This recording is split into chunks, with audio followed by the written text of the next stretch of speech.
Monohardi Khidirpur high school মাঠে প্রীতি football final খেলা অনুষ্ঠিত হয়েছে। স্টাফ রিপোর্টার খন্দকার সেলিম রেজা এর ভিডিও চিত্রে বিস্তারিত।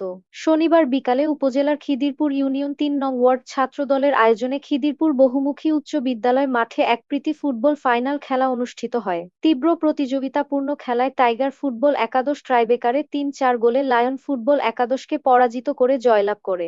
উক্ত খেলায় প্রধান অতিথি হিসেবে উপস্থিত ছিলেন মনোহরদী উপজেলা বিএনপির আহ্বায়ক সদস্য ও মনতলা সিনিয়র ফাজিল ডিগ্রি মাদ্রাসার অধ্যক্ষ মাওলানা বাকিউল ইসলাম বাকি, খিদিরপুর ইউনিয়ন যুবদলের সিনিয়র সহ সভাপতি মো ফজলুর রহমান ভূঁইয়ার সভাপতিত্বে উদ্বোধক হিসেবে উপস্থিত ছিলেন মনোহরদী উপজেলা যুবদলের আহ্বায়ক কমিটির সদস্য সাংবাদিক খন্দকার সেলিম রেজা। এ সময় খিদিরপুর ইউনিয়নের ২ নং ওয়ার্ড যুবদলের সভাপতি মোহাম্মদ আলী ভূঁইয়া, খেলার পৃষ্ঠপোষক খিদিরপুর ইউনিয়ন ছাত্রদল নেতা জুমারুল আলম নিলয়, ইউনিয়ন যুবদলের যুগ্ম সম্পাদক ফারুক মিয়া, গ্রামীণ ব্যাংক কর্মরত হৃদয় মিয়া সহ অন্যান্য নেতৃবৃন্দ উপস্থিত ছিলেন।